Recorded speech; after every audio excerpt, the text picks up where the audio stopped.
Karachi university road पर समामा shopping mall के करीब पानी की लाइन फटने से शहरी अजियत का शिकार हो गए। साफ पानी जाया होने से ट्रैफिक की रवानी मुतासिर हो रही है।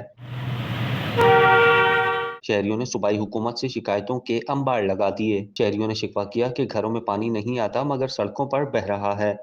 भाईजान, ये यूनिवर्सिटी रोड का बशर देख लें, बिल्कुल यूनिवर्सिटी, घर में हमारे पीने को पानी नहीं आएगा मगर यहाँ रोडों पे पता नहीं कहाँ से आ जाता है। उसी लाइन से ही आ रहा होगा ना, मगर हमारा कोई पूछने वाला नहीं है। यूनिवर्सिटियाँ करीब है, एनआईटी करीब है, यूनिवर्सिटी करीब है, बड़ी बड़ी यूनिवर्सिटियाँ कॉलेज करीब है, मगर हमारा कोई पूछने वाला नहीं। मेयर साहब तो बोलते हैं कि रोडें सही है, पता नहीं किस जगह की रोडें सही हैं। भाई उसको रोडें सही कर दो, अगर रोडें सही हैं तो जगह तो बताओ कौन सी सही है। हम तो इस रोड से रोज आ रहे हैं। शहरियों ने सूबाई हुकूमत से मुतालबा किया कि जल्द अज जल्द पाइपलाइन की मरम्मत करके सड़क की तामीर की जाए। वाटर बोर्ड से मेरी गुजारिश है कि प्लीज अल्लाह के वास्ते इन लाइनों को सही करा दो और रोडों को सही करा दो, नहीं तो कम से कम अपनी लाइनों को सही करा दो कि लोगों के घरों में भी पानी दे दो। क्या आप कारोबार की तशहीर चाहते हैं या सोशल मीडिया प्लेटफॉर्म मैनेज कराना चाहते हैं तो देर कैसी, अभी राब्ता करें ओनली न्यूज की टीम से। हमारा कॉन्टेक्ट नंबर आपकी स्क्रीन पर है।